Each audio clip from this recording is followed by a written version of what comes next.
Alors, la dernière fois, nous nous sommes quittés, ou pour les personnes qui viennent pour la première fois aujourd'hui, avec une idée que j'avais véritablement envie de vous partager et que je voulais absolument qu'il reste pour vous. C'est n'attendez pas pour investir, mais plutôt investissez et attendez, puisque au plus tôt vous commencez à investir dans l'immobilier, au mieux c'est, au plus vite, eh bien, le temps passe aussi, mais au plus vite vous vous enrichissez, à la fois avec du cash flow, avec de l'amortissement de capital, avec une plus-value du marché. Et tout ça fait que, eh bien, si à un moment donné, vous avez besoin de liquidité, vous avez besoin d'arbitrer, vous avez simplement envie d'allouer ce budget à autre chose, vous avez récupéré plusieurs dizaines de milliers d'euros, voire centaines de milliers d'euros à partir du moment où vous avez investi et depuis quand est-ce que vous possédez le bien.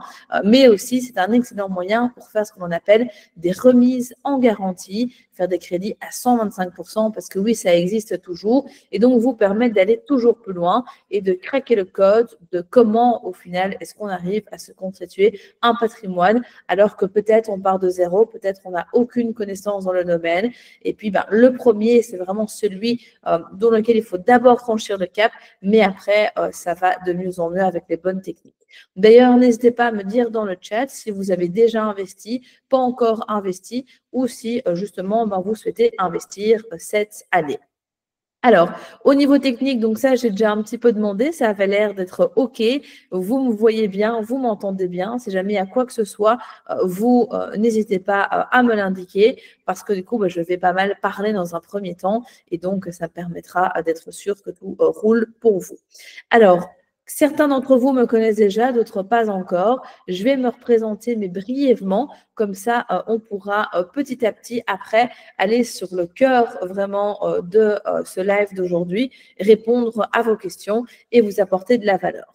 Donc, sans grande surprise, eh bien, je m'appelle Élodie Sergelot, ça fait depuis 2018 que j'aide des personnes comme vous, que vous soyez particulier et que vous investissiez donc en nom propre, vous soyez indépendant, chef d'entreprise, à investir dans de l'immobilier locatif qui rapporte de l'argent chaque mois partout en Belgique. Donc vraiment avec une spécificité sur le fait que ça soit rentable. J'ai à mon actif plus d'une cinquantaine d'unités en location. Je suis également agent immobilier agréé IPI, donc l'organisme qui régit les agents et agences immobilières en Belgique. J'ai fondé Real Estate in Belgium en 2018, ainsi que notre programme d'accompagnement phare de coaching, le Belgian Invest Club. Alors, comment est-ce que l'on vous aide? Au travers notamment de coaching individuel et de groupe via le Belgian Invest Club. Donc, on va vraiment faire tout le chemin avec vous pour un premier ou un nouvel investissement, peut-être d'une manière différente.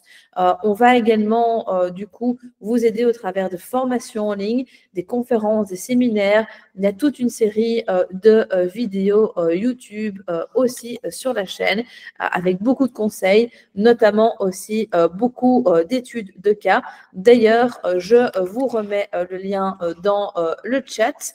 Si vous n'êtes pas encore abonné à la chaîne YouTube, abonnez-vous parce qu'il y a énormément d'études de cas, énormément de contenu. Il y a aussi beaucoup d'autres vidéos qui vont arriver et donc ce serait dommage de ne pas en profiter parce que des conseils, je suis sûre que vous en êtes toujours à la recherche. On est également présent sur les réseaux sociaux, Facebook, Instagram. On a également un podcast. Bref, on en a véritablement pour tout le monde et ça permet de pouvoir vous aider à plusieurs niveaux. Peu importe où vous en êtes, peu importe vos moyens financiers, notre but, c'est que ça soit vraiment rendu accessible à la majorité d'entre vous. Alors, j'ai également publié mon livre en 2021 qui s'appelle Rentable, emprunter la voie rapide de votre premier investissement immobilier en Belgique, disponible en papier, en audio, en liseuse, également sur notre site internet que bon nombre d'entre vous ont déjà encore lu ou si ce n'est pas encore le cas, eh bien, il n'est pas trop tard. Les beaux jours arrivent et une bonne lecture, ça peut toujours inspirer et donner encore plus d'idées. Également, on a beaucoup d'apparitions dans les médias, donc que ce soit à la télé, à la radio, dans différents magazines, journaux en tout genre. Si jamais vous souhaitez en savoir plus sur les passages médiatiques et l'expertise qu'on a pu y apporter, vous tapez Real Estate in Belgium Media ou Élodie Sergelot Media et vous allez tomber rapidement dessus. Et ce qui est important, c'est que, comme je vous le disais tout à l'heure, ça fait depuis 2018 que j'ai fondé Real Estate in Belgium. Certes, au début, j'étais toute seule et puis je me suis très vite entourée de personnes. On est une dizaine à travailler au quotidien pour vous aider à faire vraiment de tous vos projets immobiliers d'un succès. On a plusieurs coachs, on a des personnes qui travaillent en backup, etc. Bref, on est vraiment là pour vous apporter un maximum de valeur. Et quand on est passionné, quand on apporte beaucoup de conseils et qu'on donne des conseils comme si c'était nos propres investissements parce qu'on veut être certain et certaine que vous ne fassiez pas n'importe quoi, quitte à être un petit peu plus prudent peut-être que certaines autres personnes, mais on veut que vous n'ayez pas de mauvaises surprises et donc on met vraiment beaucoup de cœur dans tout ce qu'on fait et tout ça, eh bien, on est récompensé aussi par vos avis à vous, que ça soit encore une fois pareil sur les témoignages au niveau de la chaîne YouTube avec des études de cas ou les témoignages vidéo classiques, mais aussi sur d'autres plateformes comme Trustpilot qui vérifie les avis clients où on est maintenant après 300 avis, on est noté comme excellent. Pareil sur Google. Et donc, si vous avez envie d'en savoir plus sur les commentaires, l'avis, le retour de personnes qui sont passées par Real Estate in Belgium, peut-être avant vous, si vous en ressentez le besoin de vous faire aider, eh bien, allez-y. C'est véritablement une belle mine d'or. Alors, on a également confondé avec Louise Maton, qui est coach au sein de Real Estate in Belgium, investisseuse et que vous avez peut-être déjà vu aussi dans différentes vidéos sur les réseaux sociaux. On a fondé une société de chasse immobilière, Fanma Invest, où si vous n'avez pas envie d'apprendre comment faire pour investir ou que vous n'avez pas le temps, tout simplement parce que vous êtes fort occupé, on trouve la bonne affaire à votre place et on vous aide ensuite avec quelques conseils pour avancer. Mais on dit généralement que le plus difficile, surtout quand on commence, c'est de démarrer et c'est de trouver la bonne affaire. Et donc, forcément, si là, on la trouve à votre place, c'est facilité. Vous prenez un sacré raccourci, mais on l'a fait parce qu'on s'est rendu compte que certaines personnes avaient besoin de ça pour se mettre le pied à l'étrier, démarrer et étaient beaucoup plus confiantes après parce que vous avez déjà très certainement entendu que le premier projet est déterminant. Ça peut soit être très porteur, soit être très compliqué. Et donc, c'est pour ça aussi qu'on l'a créé. En 2024, j'ai racheté une agence immobilière qui s'appelle Altis, qui est une référence dans le Brabant wallon, puisqu'elle existe depuis 2002. Et donc, j'étais déjà agent immobilier avant ça, mais ça me permet véritablement maintenant de pouvoir vous offrir un service très complet, un service à 360, où à la fois, on vous aide avec un accompagnement, du coaching, de l'information, du consulting sur Real Estate in Belgium. Si vous avez besoin d'aide pour trouver la bonne affaire, on le fait via Fanma Invest. Et avec Altis, on propose des prestations classiques d'une agence, achat, vente, location, etc. Et donc, ça vous permet véritablement d'avoir une chaîne de valeur pour toujours vous apporter encore et toujours plus de valeur. Alors, avant de passer aux questions-réponses, pourquoi l'immobilier? De manière très brève, si vous êtes là, c'est parce que l'immobilier vous intéresse, c'est certain, mais rappelons-le parce que ça a énormément d'atouts et d'avantages.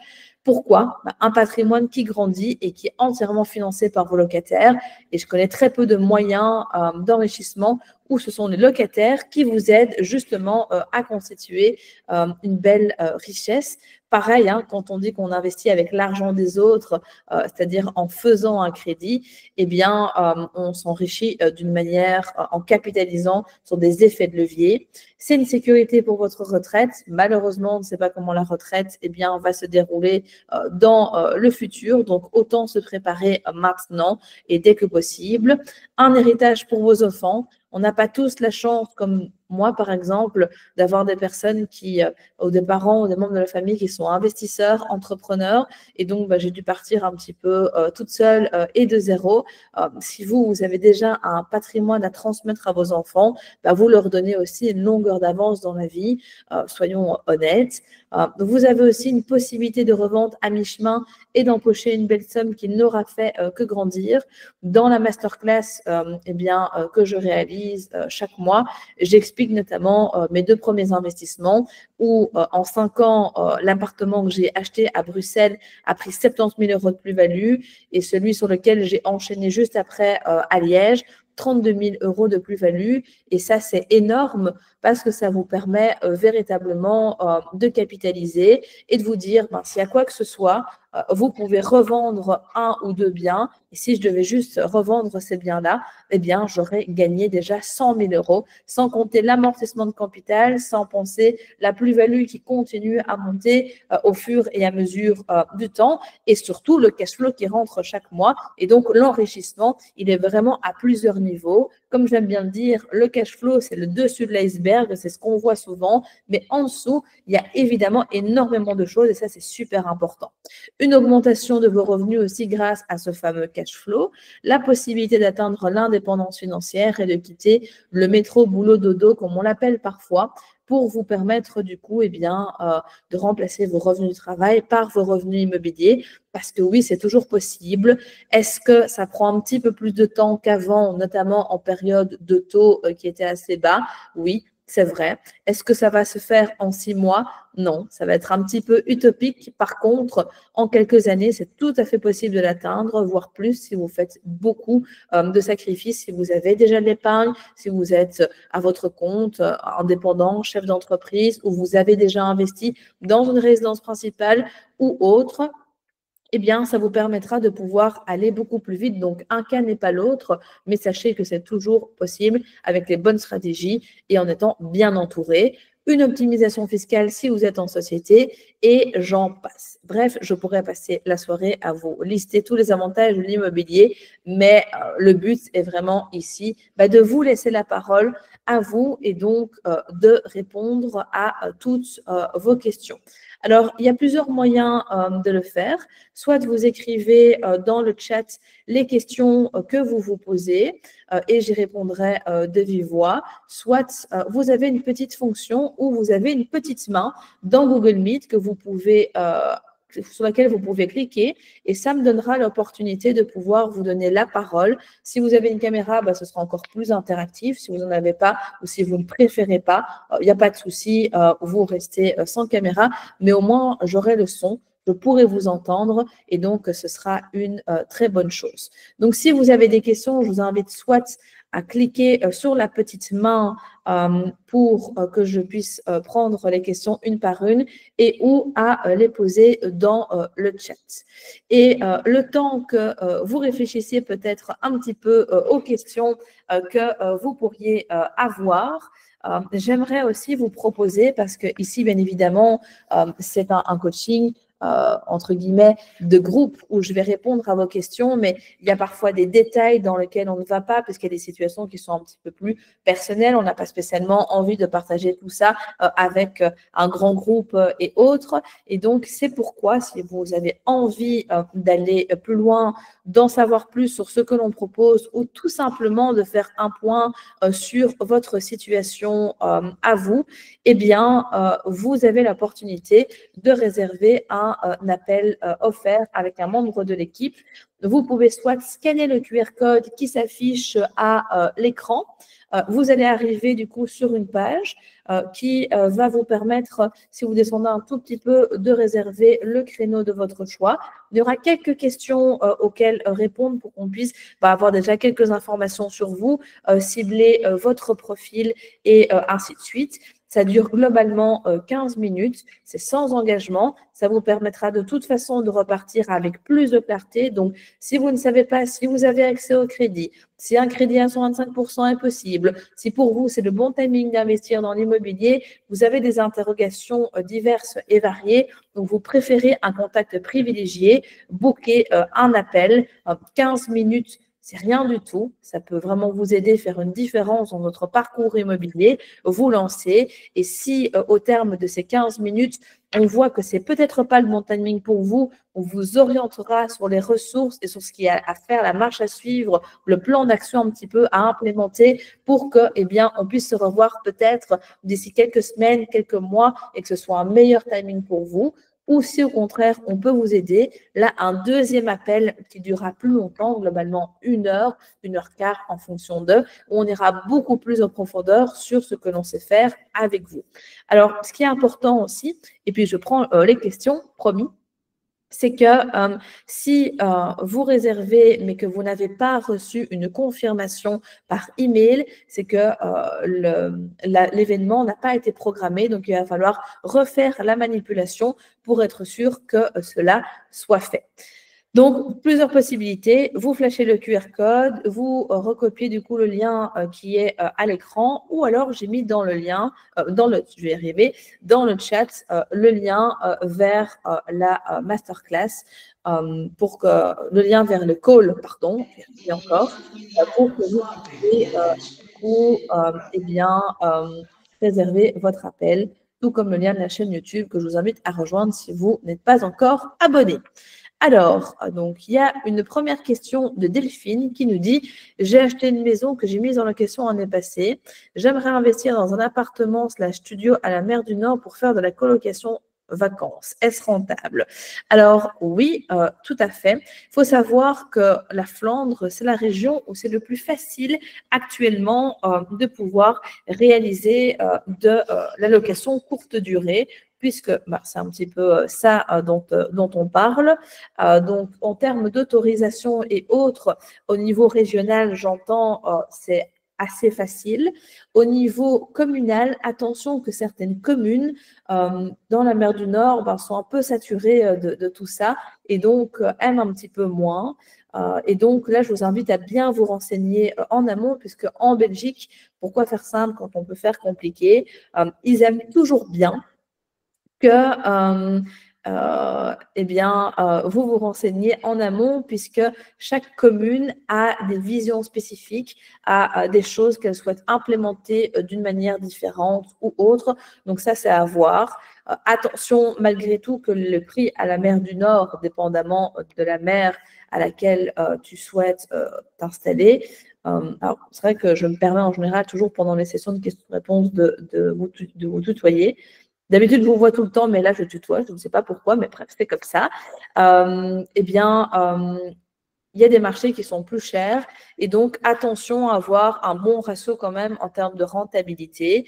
Mais sinon, sur le principe, c'est un projet qui est effectivement rentable et intéressant, puisque la courte durée, c'est le mode d'exploitation par excellence qui rapporte le plus. On a courte durée, colocation, location meublée et location traditionnelle longue durée.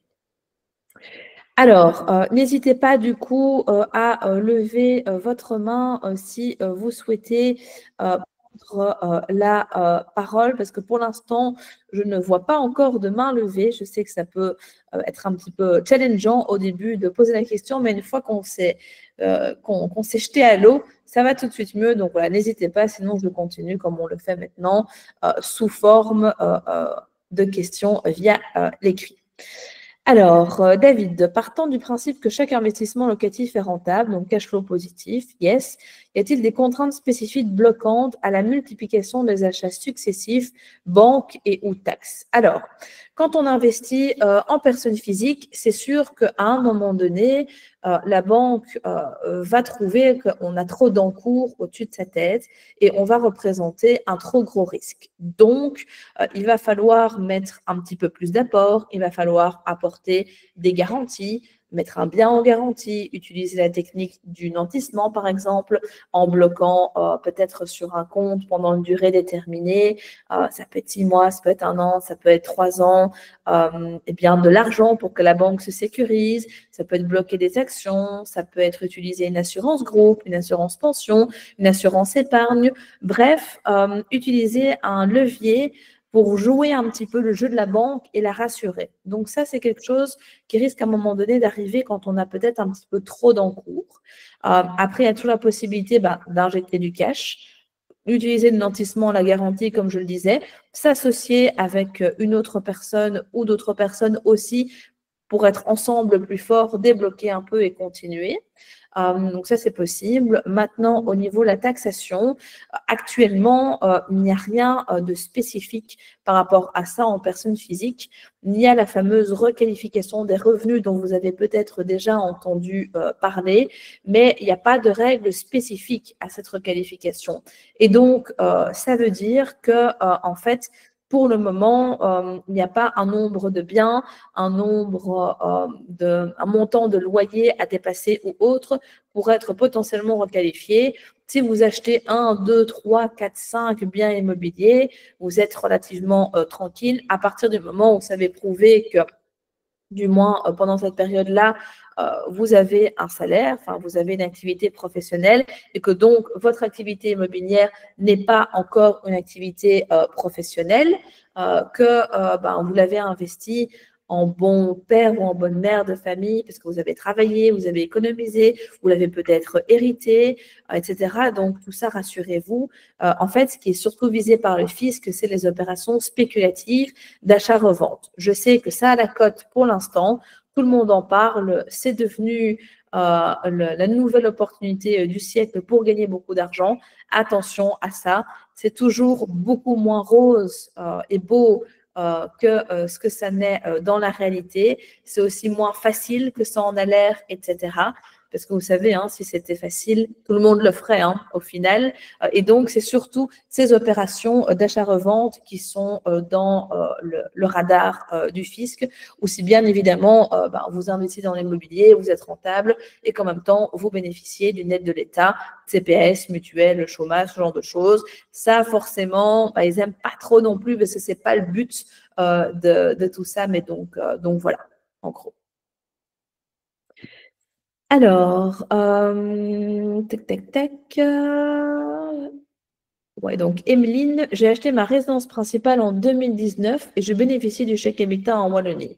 Si j'achète une deuxième maison pour mettre en location, est-ce que je perds complètement cet avantage fiscal sur ma première maison? Alors, si tu vis toujours dans ta résidence principale, tu vas le maintenir. Si tu achètes un nouveau bien, tu ne vas pas perdre cet avantage, mais tu n'auras pas d'avantage supplémentaire, tout simplement. Et donc, justement, Emeline, ce qui est intéressant dans ton cas de figure, c'est que potentiellement, tu as un coup à jouer avec ta résidence principale. Tu l'as acheté en 2019, peut-être tu as fait une bonne affaire, tu as certainement dû amortir un peu de capital si tu es en crédit classique. Ton bien a dû prendre de la valeur puisque en moyenne, l'immobilier prend plus ou moins 3% par an, sauf après Covid, mais ça c'était vraiment un phénomène très spécifique, donc on ne va pas s'attarder sur ça.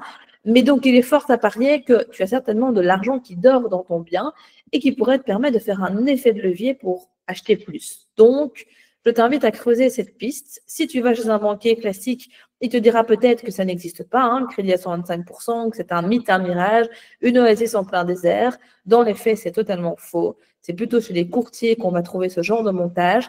La bonne nouvelle, c'est qu'on peut tout à fait t'aider et on peut surtout faire un point avec toi en call si tu le souhaites pour voir si effectivement on sait utiliser ta résidence principale. Si tu le souhaites, hein, bien sûr, ce n'est pas une obligation. Tu as peut-être du cash, peut-être d'autres effets de levier pour pouvoir te permettre d'acheter une deuxième maison. Alors, Mila, je souhaite acquérir une maison en résidence principale. Que dois-je payer si je souhaite louer une chambre à l'année à un étudiant, par exemple? Est-ce considéré comme de la colocation? Tout à fait, effectivement, ce sera de la colocation et donc tu auras un bail de colocation, dépendamment de la région, avec ses spécificités à établir par rapport à ça, mais c'est tout à fait possible. Et tu peux, en plus, ça c'est le petit bonus, bénéficier de l'abattement, alors soit à Bruxelles, en Flandre, en région wallonne, dépendamment la région où tu souhaites acheter. Et en plus de ça, rien ne t'empêche de louer une partie du bien, parce que tant que tu y vis toi-même réellement, dépendamment des régions entre 3 et 5 ans, eh bien, c'est tout à fait OK. Et donc, ça peut te permettre d'avoir un bel effet de levier et une belle rentabilisation. Et c'est d'ailleurs ce que j'ai fait avec mon tout premier bien, qui c'est ma résidence principale, dans laquelle eh bien, j'ai bénéficié de tous les effets de levier que je pouvais trouver pour que cette résidence principale ne soit pas un passif, mais bien un actif, et en louant une partie aussi. Et ça ne m'a absolument pas bloqué pour enchaîner quand on fait les choses bien. Alors, Florine, imaginons que je fournisse un apport à la banque pour financer un premier projet à 100%. L'année suivante, je souhaite acheter ma résidence principale, mais je n'ai plus d'apport. Est-il possible de mettre en hypothèque le bien que je loue afin de ne pas devoir fournir un nouvel apport en utilisant cette hypothèque comme garantie? Alors, en théorie, oui. En pratique, tout va dépendre parce qu'il faut voir combien est-ce que d'apport tu vas mettre dans le premier bien. Si on parle d'un tout petit peu de fonds propres, l'effet de levier, surtout si tu veux enchaîner assez rapidement, si tu parles de 1 an, il faut voir s'il y aura de quoi utiliser en fait cet apport que tu as mis, plus une petite plus-value au niveau du temps entre le moment qui s'est écoulé, mais disons 1 an sur 1 an, voilà, ça va pas être très très conséquent. Il faut être sûr que tu achètes ton bien en dessous du prix du marché pour créer une bonne affaire. Donc, c'est toute une série de choses à mettre en place. Par contre, si tu fais l'inverse, que tu achètes d'abord ta résidence principale, que tu bénéficies de l'abattement que tu y vis et qu'en plus tu mets des fonds propres, bah, comme tu auras mis moins d'argent au niveau de tout ce qui est droit d'enregistrement et frais de notaire en tout genre, bah, tu auras déjà un petit peu plus de cash pour mettre dedans et là, tu auras peut-être un coup à jouer beaucoup plus facile pour faire de l'investissement locatif. Après, c'est une supposition. Bien évidemment, ça demande de creuser un petit peu plus. Ce que l'on fait aussi pour les personnes qui ont des problématiques spécifiques ou des questionnements spécifiques, c'est qu'on fait aussi des séances de coaching individuelles. Ça dure 1 heure, c'est sur Zoom et on parle de vous et on aborde toutes les questions. On vous dresse un plan d'action très, très détaillé, très spécifique et autres. Donc peut-être que Florine, il faudrait du coup peut-être prendre une session avec un membre de l'équipe pour prendre un coaching individuel d'une session one-shot, comme on les appelle chez nous, faire le point, t'exposer les avantages avant et après de chaque situation pour voir qu'est-ce qui serait le plus adéquat pour toi. Voilà, je pose ça là, tu réfléchis, mais en tout cas, c'est une possibilité qu'il est tout à fait possible d'avoir. Donc, à bonne entendeuse ou même à bon entendeur, si vous souhaitez vous aussi être là-dedans, eh bien, c'est tout à fait possible. Alors, John Alexis. Alors, j'ai acheté votre livre de 2021. Je me demandais si les prix au mètre carré pour une rénovation étaient toujours d'actualité ou non. Alors, effectivement, ils sont toujours d'actualité. Pourquoi? Parce qu'à l'époque, on avait pris une grande marge au niveau des tarifs. Forcément, bah, ça a augmenté depuis. Maintenant, il faut savoir que chaque région a sa structure de coûts. Les entrepreneurs de Bruxelles ne facturent pas la même chose que dans le Brabant wallon, que dans le Hainaut, qu'à Liège, qu'à Namur, qu'à Malines, qu'à Gand, que dans un petit village en Flandre, et ainsi de suite. Donc déjà, les prix varient. C'est vraiment, si tu veux, une synthèse globale, un prix global, mais qui ne remplace pas, bien évidemment, un devis. Et de toute façon, chaque entreprise a aussi sa structure de coût. Est-ce que c'est une petite structure? Est-ce que c'est une grande structure? Est-ce qu'il y a des sous-traitants? Pas de sous-traitants? Sous-traitants. Prenez fois c'est la bonne. Pas de sous-traitants. Ça aussi, ça va influencer aussi derrière le prix que tu vas avoir.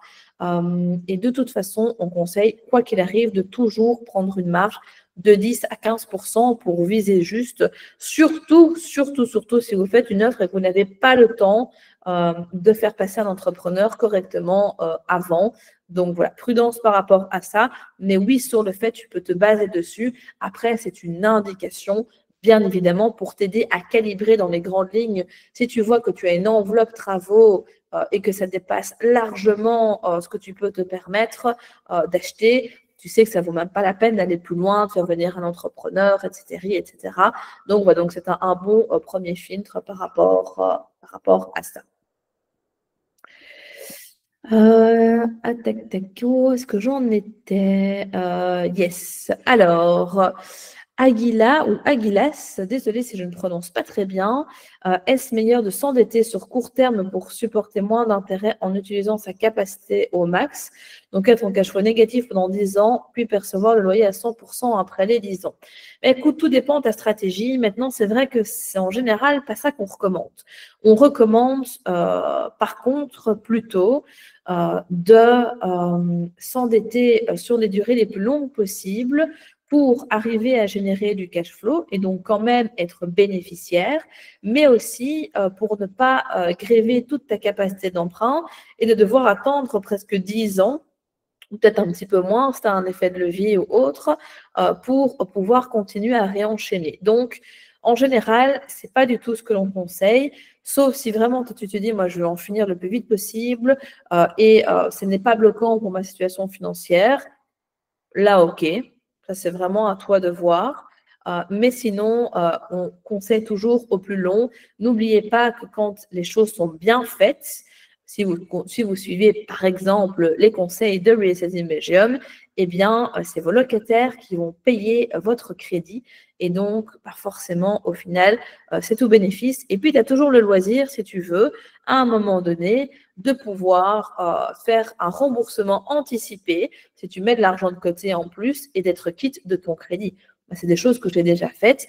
J'avais commencé à acheter certains biens à crédit, j'ai remboursé certains crédits et au final, voilà, j'étais bien contente de l'avoir pris sur une durée la plus longue possible. Ça m'a permis de continuer d'investir encore et encore, tout en soldant certains crédits pour avoir des loyers pleins et autres. Donc, voilà, c'est plus facile de le faire dans ce sens-là que de se dire « Ah ben, je commence sur 10 ans et je demande de rallonger ». Ça, les organismes bancaires n'apprécient pas des masses. Alors, Hotman, bonjour et merci, chère Olivier, de m'avoir invité. Écoute, avec grand plaisir. Merci à toi d'être présent avec nous ce soir. Quelle est la différence entre co-living et co-housing? Il n'y a pas vraiment de grande différence et surtout au niveau des services qui vont être proposés parce que de toute façon, ce sont des logements qui sont partagés, mais il y a des prestations plus ou moins similaires ou différentes en fonction d'eux. Donc ça, c'est vraiment un petit peu la différence. Mais voilà, enfin, on mélange aussi un petit peu les termes. Certains font de la colocation qui s'appelle co-living ou co-housing et inversement, alors qu'en fait, on est plutôt sur des colocations traditionnelles. Bref, c'est un logement collectif où on va avoir différentes personnes avec des espaces privés et aussi des espaces communs et des prestations diverses et variées qu'il faudra investiguer. Ce n'est pas toujours ce qui est le plus rentable parce qu'il y a toute une série de frais aussi qui sont dedans et les tickets d'entrée sont quand même relativement chers. Donc, nous, on aime bien apprendre aux personnes à faire justement à leur propre colocation. D'ailleurs, si vous avez envie d'en savoir plus là-dessus, de voir plus d'études de cas, pareil, rendez-vous sur la chaîne YouTube, abonnez-vous, il y en a beaucoup aussi. Alors, Nathalie Piconne, voilà du coup un nom que je reconnais, toujours fidèle au rendez-vous après toutes ces années, ça fait toujours plaisir. J'ai beaucoup de cash flow, ça c'est bien. Après, tu as commencé tôt, tu as suivi beaucoup de nos formations et autres, et donc c'est sûr que tu as appliqué aussi pas mal de conseils. Mais tu me parles ici de 3 biens en PEBG. Effectivement, avant, c'était beaucoup moins important.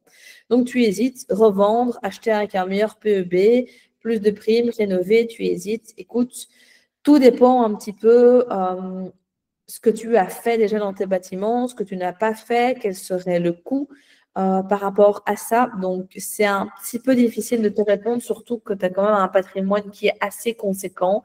Donc, pareil, Nathalie, moi, ce que je pourrais te conseiller, comme on se connaît un petit peu, eh bien, c'est peut-être qu'on fasse une session de coaching en one-to-one et que tu nous montres un petit peu les différents biens auxquels tu fais référence ici. On regarde avec des photos, on regarde un petit peu les travaux, on voit qu'est-ce qu'on pourrait te conseiller pour faire en sorte de passer sur des meilleurs PEB, quel est le ratio, est-ce que ça vaut la peine ou pas, parce que tu n'es pas obligé spécialement de vendre tout d'un coup comme ça. Tu peux aussi peut-être en vendre que un avoir de l'argent, réinvestir pour faire des travaux et garder des biens qui fonctionnent ou inversement.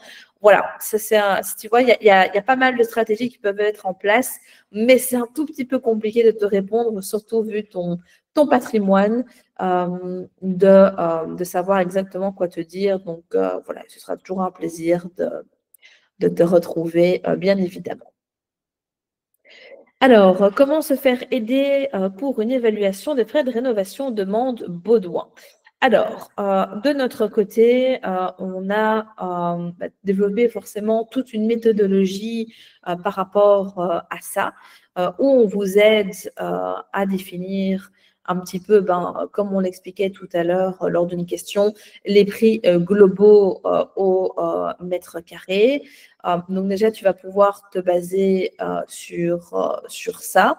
Maintenant, dans nos programmes d'accompagnement, on a des calculateurs. Alors ça, c'est pour vraiment tout ce qui est programme de coaching avancé. Donc, notre programme phare, le Belgian Invest Club, qui dure sur 1 an. On a tout un calculateur avec des postes clés que l'on met à jour où quand les personnes vont visiter, elles remplissent les cases et ça leur donne un budget qui est assez proche de ce que les entreprises avec lesquelles on travaille proposent. Forcément, il faut être dans l'accompagnement pour ça, mais sinon, je peux déjà te retrouver ceci.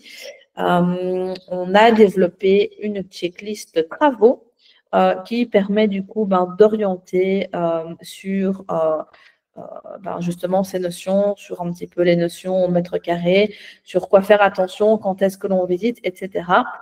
Je cherche juste le lien et je le mets dans le chat. Comme ça, tu pourras te baser déjà là-dessus et cela pourra t'apporter de la valeur. Donc, c'est gratuit, c'est cadeau. Et pour ceux que ça intéresse, vous pouvez du coup, bien évidemment, la télécharger. C'est une checklist de visite aussi. Comme ça, vous êtes sûr de ne rien oublier parce que parfois, quand on visite, on passe à côté de certaines choses importantes qui peuvent avoir un impact assez considérable au niveau du budget. Donc, il faut faire attention. Alors, ok, donc ça c'est bon. Tac, tac, tac. Alors, Kevin, comment détecter qu'on puisse acheter en dessous du prix du marché? Alors là, ça va demander d'être expert d'une zone, de bien maîtriser ton marché.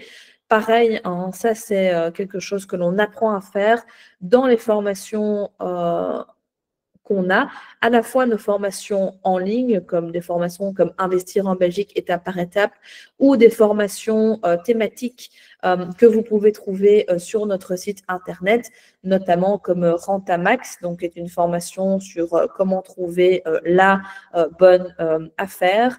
Dedans, on y explique pas mal de choses. Donc ça, malheureusement, je ne saurais pas te répondre en live comme ça, puisque ça fait l'objet de formations en entière et autres. Mais par contre, je peux te mettre le lien, pareil, dans le chat, même si c'est en libre accès sur le site internet, mais comme ça, tu l'as directement pour voir un petit peu qu'est-ce qu'on propose et qu'est-ce qui pourrait t'aider justement au démarrage pour pouvoir avancer là-dessus. Les formations thématiques, on parle d'un coût d'entrée de 97 €, donc c'est très, très raisonnable. Il y a beaucoup de valeurs qui sont apportées dedans et donc ça peut vraiment vous permettre d'avoir le pied à l'étrier. Mais le secret, c'est vraiment de maîtriser son marché, maîtriser les mécanismes et les stratégies que l'on enseigne pour trouver des biens rentables, mais surtout se créer des biens rentables. Et sur base de ça, ça permet véritablement de pouvoir t'aider. Et pour te donner une petite dose d'inspiration, quand j'ai commencé l'immobilier, j'y connaissais absolument rien. Je venais du monde de l'événementiel. Je n'étais pas du tout destinée à être là avec vous aujourd'hui. Et pourtant, ça a été le cas. Suite à un licenciement qui a été très difficile à vivre, je me suis juré que j'allais trouver des moyens d'être en sécurité, d'être mon propre patron et de ne plus dépendre de quelqu'un d'autre et d'un CDI avec une pseudo-sécurité. Et ça m'a amené à l'immobilier, mais j'y connaissais rien et j'ai commencé à étudier tous les marchés possibles et inimaginables. Et donc, si j'ai pu le faire, et c'est toutes les personnes qu'on a accompagnées depuis 2018 ont pu le faire, ainsi que toutes celles qui sont en études de cas sur la chaîne YouTube, il n'y a aucun doute que tu puisses y arriver aussi. Voilà, ça c'était pour la petite partie motivationnelle. Eh bien, hop, ça c'était bon. Nicolas, qu'en est-il de la stratégie d'investissement courte durée Airbnb sur Bruxelles en 2025? Ça, c'est un gros no-go parce que non seulement c'est un marché qui est ultra saturé, il y a une vraie chasse aux sorcières.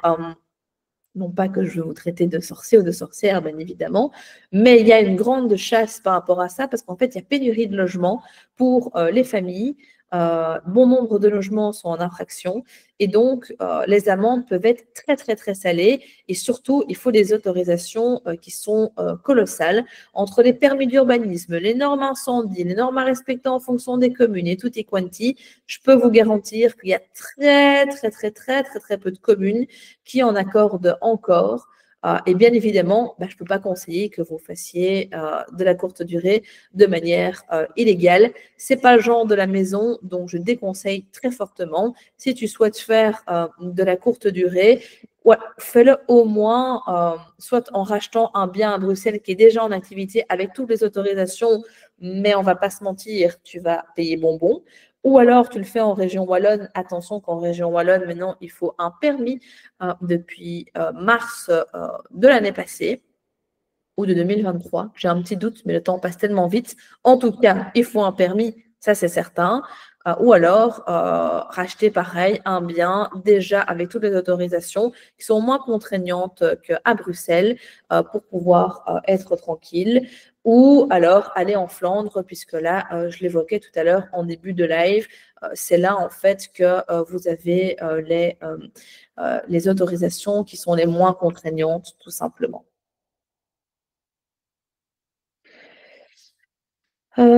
Alors, Thibaut, comment trouver des biens off-marché avant qu'ils ne soient publiés sur ImoWeb afin qu'il y ait moins de concurrence et qu'ils soient moins chers? Alors, là, franchement, tu m'as tendu une belle petite perche, Thibaut, parce que c'est pas parce que c'est en off-market que c'est moins cher.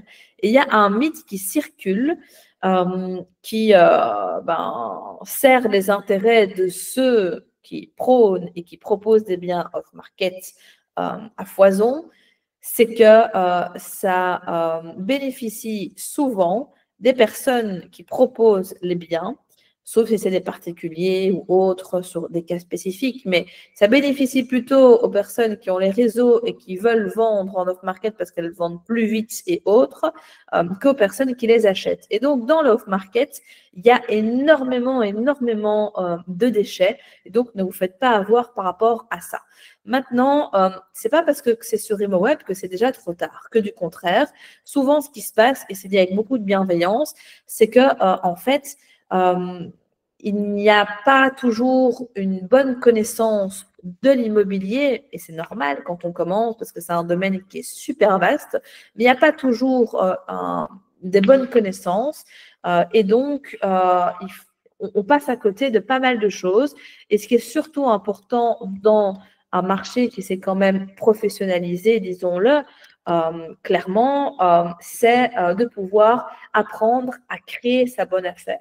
Et ça, c'est vraiment super important parce que sur ImoWeb, il y a plein de personnes qui passent à côté de biens et vous n'imaginez pas parce que quand on fait des coachings en one-to-one ou des coachings vraiment à 360 degrés qui est notamment via notre programme phare, le Belgian Invest Club, où on a la totale, coaching de groupe, coaching individuel et limité, plateforme de formation, réseau, etc. Vous n'imaginez pas le nombre de personnes qui lui disent voilà, j'ai utilisé ce bien-là, je pense qu'il n'est pas intéressant en début de parcours, forcément, quand elle commence à se former. On repasse derrière en tant que coach et on arrive à déceler des pépites et les gens se disent ah oui, ok, j'avais pas du tout vu ça comme ça. Et donc, attention, parce qu'on le voit déjà dans l'accompagnement au début, mais donc si vous n'êtes pas formé ou accompagné, vous pouvez passer à côté de pas mal de biens. Donc, quand c'est sur ImoWeb, c'est pas toujours trop tard et vous verrez que bon nombre d'études de cas sur la chaîne YouTube, eh bien, les personnes l'ont acheté sur ImoWeb.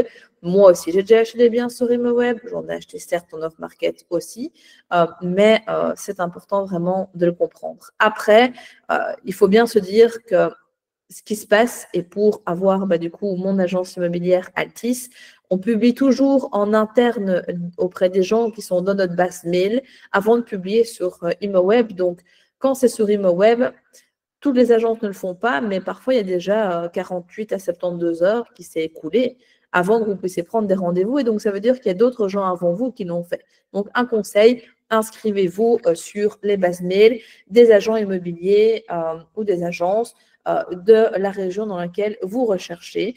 Et d'ailleurs, si vous recherchez dans le Brabant wallon au sens large, inscrivez-vous chez Altis. On se fera un plaisir de vous envoyer aussi en primeur pas mal de biens.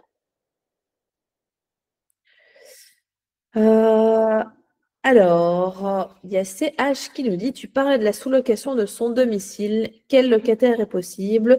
Uniquement étudiant, aussi actif ou chômeur, puis de la domiciliation d'un sous-locataire dans une maison considérée comme unifamiliale, impact sur les allocations sociales. Merci, Christian. Alors, tout à l'heure, je ne faisais pas référence à la sous-location. Si tu fais référence à la question où la personne souhaitait acheter pour y vivre et louer une chambre, ce n'est pas de la sous-location, c'est un bail de colocation. Maintenant, il est tout à fait possible de faire effectivement ce que l'on appelle de la sous-location, mais il faut voir un petit peu le contexte. Parce que là, la question est assez vaste, parce que sous-louer, pourquoi et dans quel contexte? Parce que tu me parles ici d'une maison unifamiliale. Est-ce que tu peux être un petit peu plus précis par rapport à ça? Parce qu'en général, on sous-loue quand on est locataire et que on veut rentabiliser des moments où on n'est pas là.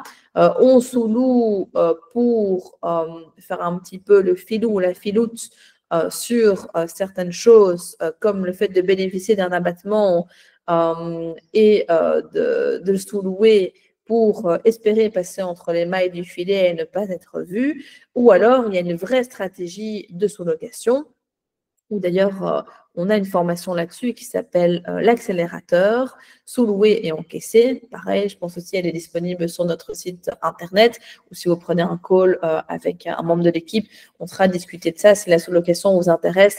Si éventuellement vous ne savez pas encore investir pour le moment, c'est un moyen de gagner de l'argent, mais on va sous-louer en louant chez quelqu'un un logement classique qu'on va re-sous-louer derrière en courte durée, en colocation. Il y a plusieurs cas de figure, mais donc du coup, je ne sais pas exactement à quoi tu fais référence, donc n'hésite pas à être plus précis pour que je puisse donner ma réponse. Alors, David, étant propriétaire de ma résidence principale via ING, vaut-il mieux partir sur les projets locatifs avec cette même banque ou partir avec une nouvelle via courtier et donc potentiellement moins rigide sur les prêts? Alors, ING est une banque vraiment pas mal pour des projets très classiques et de résidence principale. Par contre, c'est une catastrophe pour les projets d'investissement locatif, sauf si tu es un client VIP.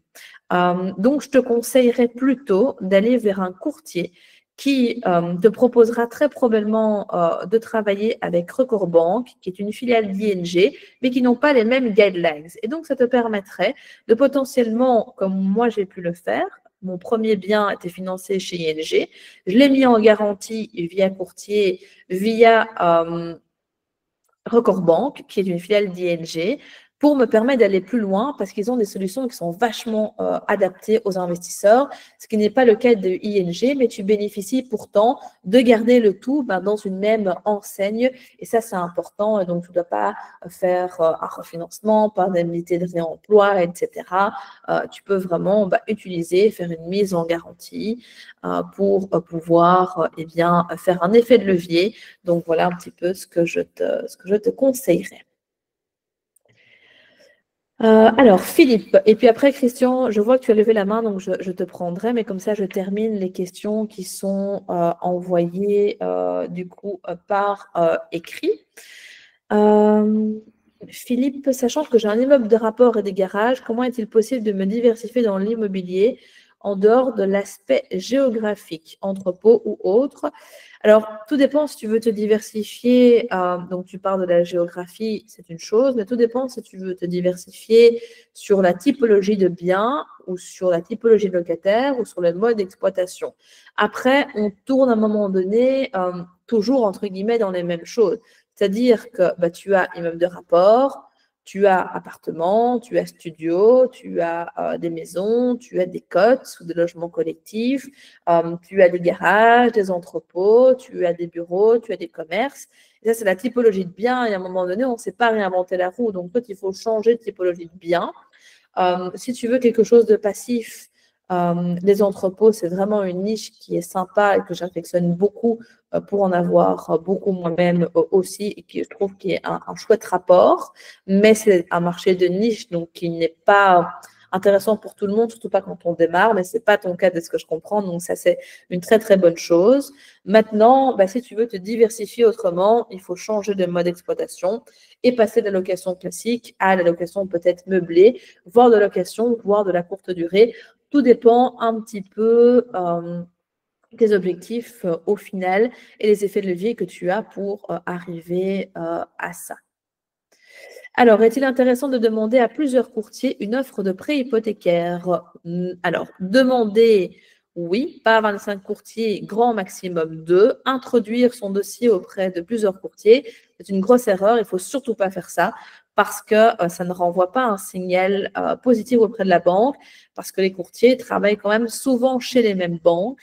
On parlait de Record Bank tout à l'heure, qui est une banque uniquement accessible par courtier, mais c'est la banque qui va financer le plus de projets locatifs. Donc, si vous introduisez 2 fois, c'est assez suspect et vous pourriez justement, à contrario, alors que vous souhaitez obtenir plus, obtenir moins et des meilleures conditions. Donc, non, ce n'est pas du tout intéressant. Alors, Sylva, vous accompagnez des personnes en achat, rénovation et revente en moins d'1 an? Non, on n'accompagne que sur de l'investissement locatif, c'est vraiment notre corps de métier. On pourrait vous accompagner sur l'achat-revente, mais on ne le fait pas parce que c'est quelque chose qui est très compliqué, qui est très dangereux, qui peut vous mettre dans des situations financières dramatiques. Vous n'imaginez pas le nombre de personnes qui nous contactent, qui ont rejoint l'accompagnement, les formations de XY et qui au final se retrouvent à faire, sans rentrer dans des détails ici, des mécanismes d'options cessibles où on achète et on revend le même jour, etc., mais qui n'arrivent pas à revendre et qui se retrouvent bloqués, qui sont obligés d'acheter, mais qui n'ont pas les fonds, qui se retrouvent surendettés, qui se retrouvent avec des dettes incroyables. Vous n'imaginez pas à quel point ça arrive. Et donc, faites attention quand vous voyez des publicités sur Internet, 60 000 euros en 1 mois, 100 000 euros en 6 mois, tchic-tchac, etc. Ça paraît tellement facile. Déjà, il faut dissocier le brut de la marge réelle nette que l'on se fait, mais il faut surtout faire attention à ce qu'on fait. Et donc, pour toutes ces raisons, même si on pourrait le conseiller, on tient trop à cœur le fait de pouvoir vous conseiller de manière safe, sécurisée, parce qu'on veut que l'immobilier soit mis au service de votre vie et non pas l'inverse. Et donc, pour toutes ces raisons-là, on n'accompagne pas sur l'achat-revente. Par contre, on accompagne vraiment sur le locatif. Si vous avez même envie d'acheter votre résidence principale et vous avez besoin de conseils généraux ou génériques pour l'immobilier en Belgique, on sait vous accompagner aussi.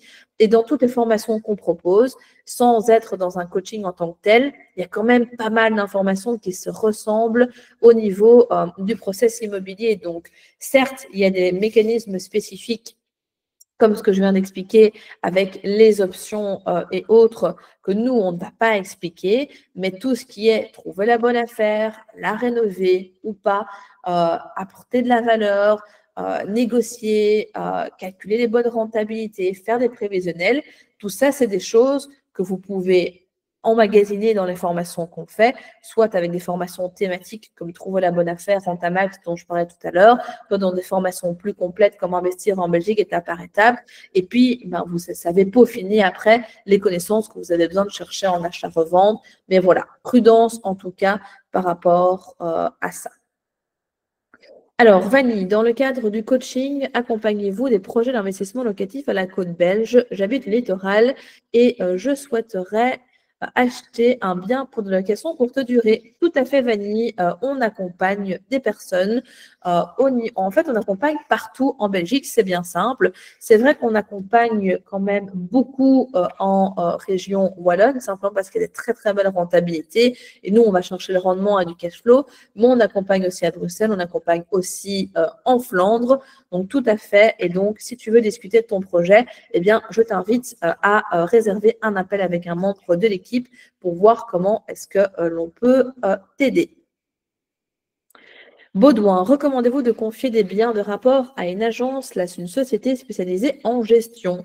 Alors, oui et non. Si tu démarres et que tu n'as pas beaucoup de biens ou que tu es sur des modes d'exploitation faciles à gérer, je te recommande de gérer d'abord toi.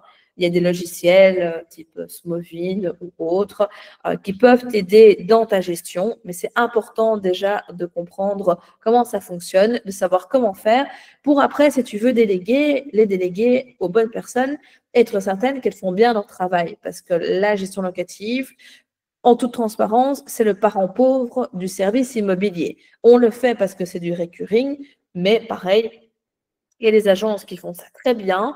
Il y a des agences qui le font un peu moins bien, on va dire ça comme ça.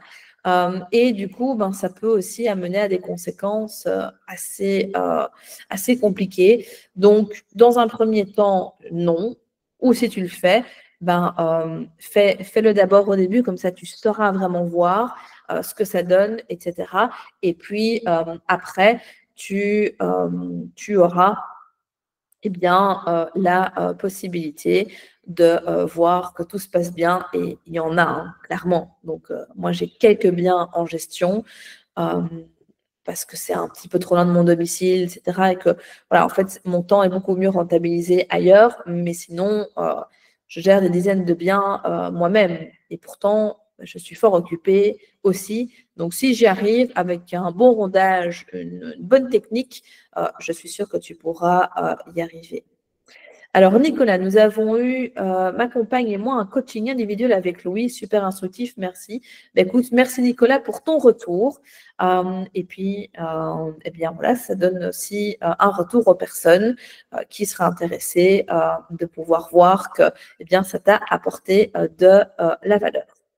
Alors, Antal, est-ce qu'il y a des primes de rénovation à Bruxelles? Oui, tout à fait. Et alors, je vais du coup prendre la question de Christian. Donc, Christian, je vais activer, en fait, non, je ne sais pas activer ton micro, mais tu y as déjà activé le tien, je pense. Donc, est-ce que tu peux parler? Super, parfait. Nickel.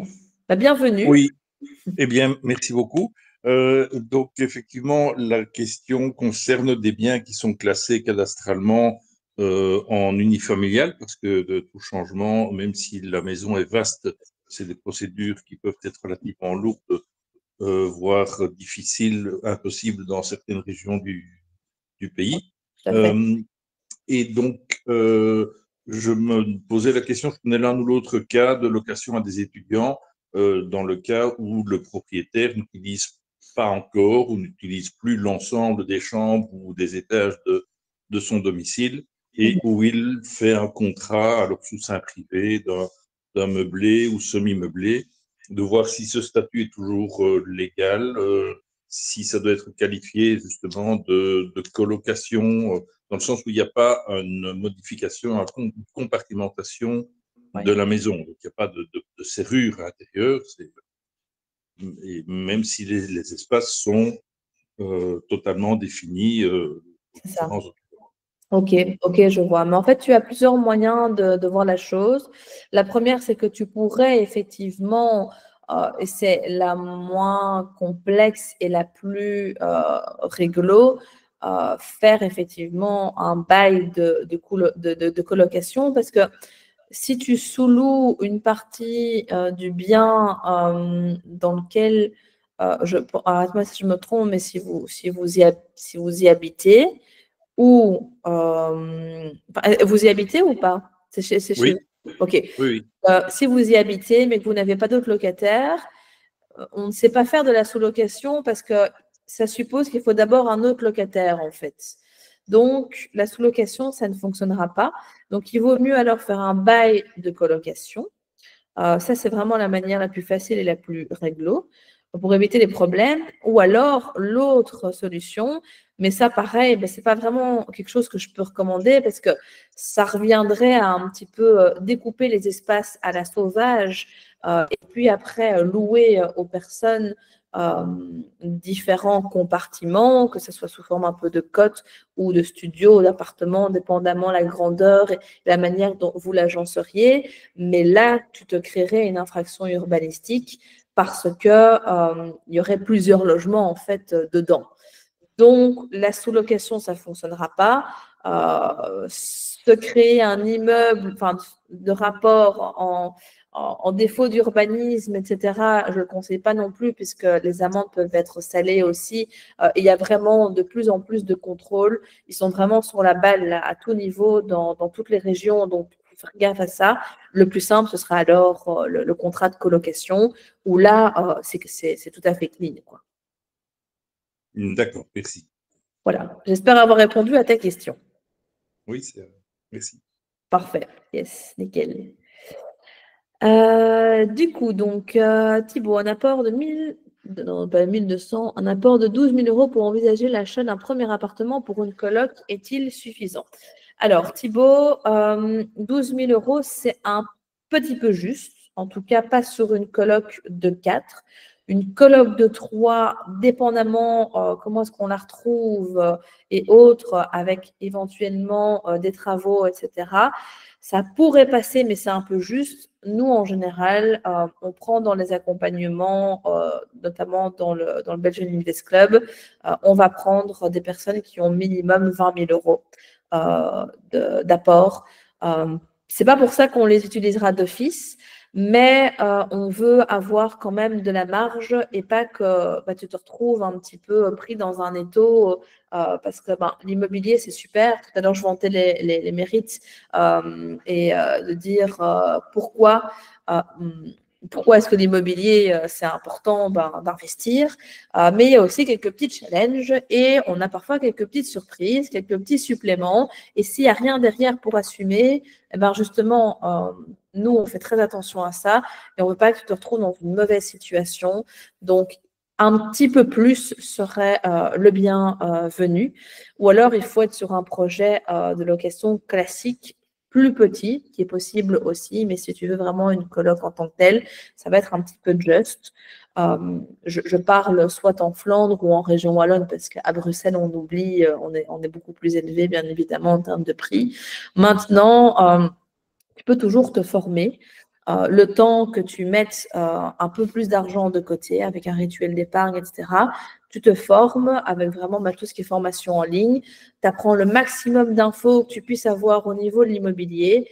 Comme ça, quand tu as les fonds, tu peux te lancer et ça te permettra d'avoir gagné du temps. Parce que parfois, on se dit, non, je ferai ça plus tard. Mais en fait, il y a pas mal de personnes qui étaient dans ton cas de figure, qui ont commencé comme ça, elles se sont formées et du coup, quand le moment était propice, elles se sont lancées, elles n'ont pas perdu de temps et elles ne le regrettent pas. Donc, voilà, ça peut être un bon conseil par rapport à ça. Alors, en parlant de colocation, donc Juliette, c'est aussi quand on loue à 2 ou 3 étudiants, tout à fait. Tout à fait, donc exactement, c'est tout à fait ça. Tout à fait ça, Juliette. Alors, je vais encore prendre une ou deux questions, parce que je vous avais parlé d'un live d'1 heure, et donc on va encore prendre 2-3 questions ici. Donc, si vous avez encore 2-3 questions qui restent, n'hésitez pas. Mathieu, donc vous dites que vous gérez vos biens vous-même, mais quel recours avez-vous si un locataire ne paye pas? Que faire si ça dure? On ne peut pas mettre IMES. Alors, je ne sais pas ce que IMES veut dire, mais ce qui est certain, c'est que ça passe déjà premièrement par une bonne sélection. Ça, c'est vraiment la base. Et souvent, les personnes qui ont des problèmes avec leurs locataires ou avec des impayés, ce sont des personnes qui ont fait une mauvaise sélection ou qui ont acheté des biens déjà loués, mais qui n'ont pas vérifié si le profil de locataire était un peu sans risque. Parce que parfois, on se dit, OK, ben, moi, je vais acheter un bien qui est déjà loué, ça va être un bon plan, etc. C'est un peu clé en main. C'est vrai, je l'ai déjà fait aussi, mais il faut bien étudier les dossiers des personnes et quand il y a un doute, il n'y a pas de doute, parce qu'il y a des gens parfois qui payent des loyers très peu chers depuis de nombreuses années et qui n'ont pas du tout envie de se faire déloger et encore moins par un nouveau propriétaire. Et donc parfois, même si c'est dur, ben, il faut passer son chemin pour justement faire en sorte que vous ne deviez pas avoir de grands problèmes. Donc, ça passe par une bonne sélection. Ensuite, la deuxième chose, c'est de toujours bien cadrer, de bien poser les bases, de bien poser les règles et de ne jamais briser la communication, d'être super réactif. Au plus vite tu réagis, au plus vite la communication est installée, au plus vite tu as de chances que ça se résolve. Pour avoir déjà eu le cas, parce que forcément, sur plusieurs dizaines de biens depuis de nombreuses années, oui, ça m'est déjà arrivé. Est-ce que ça m'est arrivé beaucoup? Non. Ça, c'est l'avantage. En fait, c'était des personnes que je n'avais pas choisies moi-même. Mais voilà, c'est un apprentissage. C'était un petit peu plus au début. Donc, au début, il n'y avait pas Real Estate Manager, il n'y avait pas tout ça. Donc, j'ai fait un petit peu plus d'erreurs, mais au moins mes erreurs vous servent d'apprentissage pour la suite. Donc, ça, c'est quand même le bon plan. Et donc, où est-ce que j'en étais? Oui, c'est ça. Après, tu sais, on arrive assez vite à trouver des arrangements. C'est-à-dire qu'on va mettre en demeure, on va essayer de mettre un plan de paiement et on va surtout faire en sorte que la personne parte. Et au pire, en justice de paix. On arrive quand même à avoir une audience assez vite. Si vous passez par un avocat, ils ne sont pas toujours tous très très chers, mais on a une très bonne avocate qui pratique vraiment des tarifs avec un bon rapport qualité-prix. Les avocats passent en priorité par rapport à un particulier qui irait tout seul. Et voilà, et les solutions en existent. Et puis après, c'est entre guillemets juste un souvenir et en fait, ça en devient une anecdote. Donc voilà, il ne faut pas avoir trop peur par rapport à ça. Alors, les infractions urbanistiques sont-elles régularisables? Par exemple, une cour ouverte d'un bien à Bruxelles. Tout dépend dans quelle commune tu te trouves. Tout dépend la politique. Et donc, il faut absolument que tu te renseignes par rapport à ça. A priori, il y a pire comme infraction. Créer un immeuble de rapport en infraction en scindant des logements qui ne sont pas du tout faits dans les règles de l'art, ça c'est une grosse infraction. Il y en a qui sont moindres. Maintenant, j'ai déjà vu de tout. J'ai déjà vu des personnes qui avaient fait construire une terrasse un petit peu en hauteur dans leur jardin, en hauteur de leur salon, qui ne dérangeait absolument personne, où l'urbanisme a demandé qu'ils la retirent. Donc, ce n'était pas régularisable. Et en plus, ils ont dû payer 18 000 € d'amende. Donc, il faut quand même faire attention à ce qu'on fait, bien se renseigner et à voir ce qu'il est possible de faire. Mais ça, si tu passes un petit coup de fil ou que tu prends contact avec un architecte, il sera probablement renseigné. Alors, David Charles, est-il une formation globale ou addition des différents modules? Tout à fait. Effectivement, on a notre formation qui s'appelle Investir en Belgique étape par étape, qui est une formation donc 100% en ligne.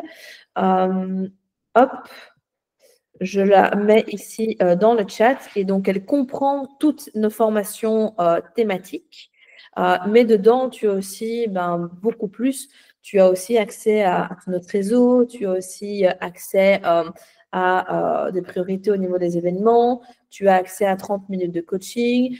Forcément, il y a des modules qui sont présents dans la grande formation, donc dans Investir en Belgique étape par étape, qui ne sont pas présents dans les formations thématiques. Donc oui, effectivement, ça existe et notamment, c'est une formation de ce type que je pourrais conseiller aux personnes pour qui ce n'est pas encore tout à fait le moment d'investir, mais pour se former, prendre de la marge et avancer. Alors, je pense du coup avoir fait le tour de toutes les questions. Si jamais j'en ai loupé l'une ou l'autre, navré, ce n'est pas volontaire. Mais en tout cas, ça m'a fait plaisir du coup de pouvoir vous retrouver ce soir, vous apporter de la valeur, répondre à vos différentes questions et puis voir qu'il y a toujours autant d'engouement et de passion par rapport à l'immobilier. Je vous remets une dernière fois plusieurs liens, donc le lien de la chaîne YouTube. Abonnez-vous vraiment, ça en vaut la peine. Si vous souhaitez faire un point plus spécifiquement avec un membre de l'équipe, eh bien, je vous remets aussi le lien pour booker votre appel. Et alors, dans le chat, vous avez, ici, je viens de mettre la formation Investir en Belgique étape par étape, où vous avez aussi le petit lien avec les formations thématiques pour les personnes qui souhaiteraient commencer par certains modules et puis au fur et à mesure avancer, en sachant que dès que vous prenez des formations chez nous, si vous souhaitez après prendre, imaginons vous prenez une formation thématique, par exemple, trouver la bonne affaire, on en a sur le financement, la fiscalité, les travaux, enfin, il y a vraiment de tout. Et qu'après, vous dites, moi, je veux la grande, on déduit le prix que vous avez payé de la petite, de la grande. Et si, donc, qui est investir en magique étape par étape. Et si après, vous souhaitez passer sur un coaching, eh bien, le prix de ce que vous avez payé en formation en ligne, on le déduit du coaching aussi. Donc, en fait, vous n'êtes jamais perdant, mais vous pouvez y aller vraiment step by step à votre rythme. Merci en tout cas à tous et merci pour votre retour positif. Si vous reste des questions, on est toujours dispo lors de la prise d'appel sur les réseaux sociaux, par email sur contact@realestateinbelgium.com. Bref, on est là et bien, moi, je vous dis à très, très vite pour de nouvelles aventures. Belle soirée.